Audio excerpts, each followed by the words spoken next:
आज आपण साध्या पद्धतीने खिचडी कशी बनवायची ते पाहणार आहोत। त्यासाठी इथे मी तांदूळ घेतलेला आहे, अर्धी छोटी वाटी मसूर डाळ घेतलेली आहे, अर्धी छोटी वाटी तूर डाळ घेतलेली आहे आणि अर्धी छोटी वाटी मूग डाळ घेतलेली आहे। हे आपण सर्व स्वच्छ धुवून घेऊया आणि मोहरी लागेल, जिरे लागेल, थोडीशी हळद लागेल, हिंग, चवीपुरतं मीठ लागेल, कांदा लागेल, एक कांदा बारीक चिरून घेतलेला आहे, असा उभं कट करून घेतलेला आहे, टॅमॅटो लागेल, कढीपत्ता, हिरवी मिरची, थोड्याशा लसूण पाकळ्या घेतलेले आहेत चिरून अशा आणि तेजपत्ता, हे एवढं साहित्य लागणार आहे। आपण आता हे तांदूळ स्वच्छ धुवून घेऊया।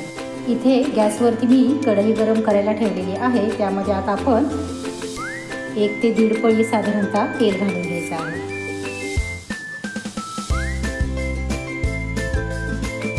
आपलं तेल थोडंसं गरम झालं की त्यामध्ये आपण मोहरी,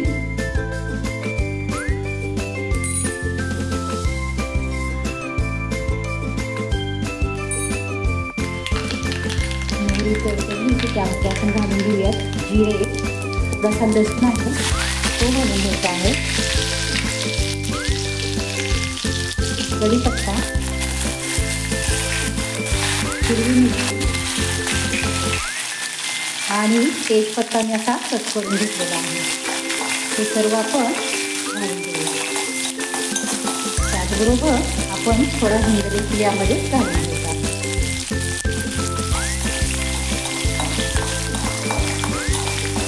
आणि हा उभा चिरून घेतलेला बारीक अशा स्लाइस केलेला आहे तर तो कांदा घालून घ्यायचा।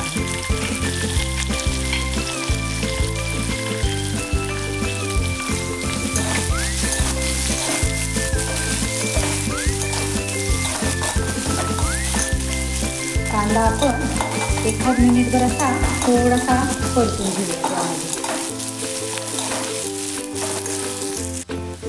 कांदा आपला व्यवस्थित परतत आलेला आहे, आता आपण त्यामध्ये हे टोमॅटो आहे ते घालून घ्यायचं आहे आणि हे देखील यामध्ये व्यवस्थित मिक्स करून घ्यायचं आहे। त्याचबरोबर आपण थोडंसं मीठ घालून घेऊया आणि हे व्यवस्थित आता टोमॅटो कांदा व्यवस्थित आपण परतून घेऊया। हे पहा, आता आपला टोमॅटो देखील व्यवस्थित परतून झालेला आहे। आपण त्यामध्ये थोडीशी हळद घालूया, साधारणतः अर्धा चमचा हळद आहे घालून घेतलेली आहे आणि व्यवस्थित आता मिक्स करून घेऊया। घरामध्ये भाज्या वगैरे अवेलेबल नसतील तर अशा वेळेस आपण साध्या सोप्या पद्धतीने पटकन असा राईस बनवू शकतो। आणि आता हा धुतलेला तांदूळ आहे तो मी यामध्ये घालून घेते।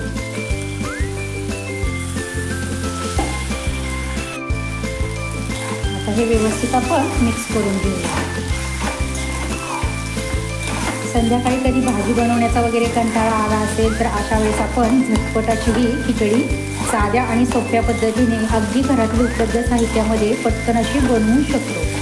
आता मी इथे एक फुलपात्र भरून तांदूळ घेतले होते आणि 3 छोट्या वाटींनी डाळी घेतलेल्या होत्या, तर त्यासाठी साधारणतः मी 2.5 ग्लास पाणी घेतलेलं आहे।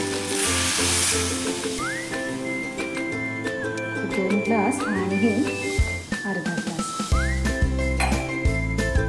आता हे आपण व्यवस्थित मिक्स करूयात आणि आपण शिजू देऊया। आता आपली खिचडी शिजून तयार झालेलीच असेल, मी झाकण काढून बघते। हे पहा, आपली खिचडी मस्त अशी शिजून तयार झालेली आहे। हे पहा, आता आपली खिचडी मस्त अशी बनवून तयार झालेली आहे। आपण आता त्यावरती एक साजूक तूप चमचाभर घालून घेऊया। अगदी साधी सोपी पद्धत आहे।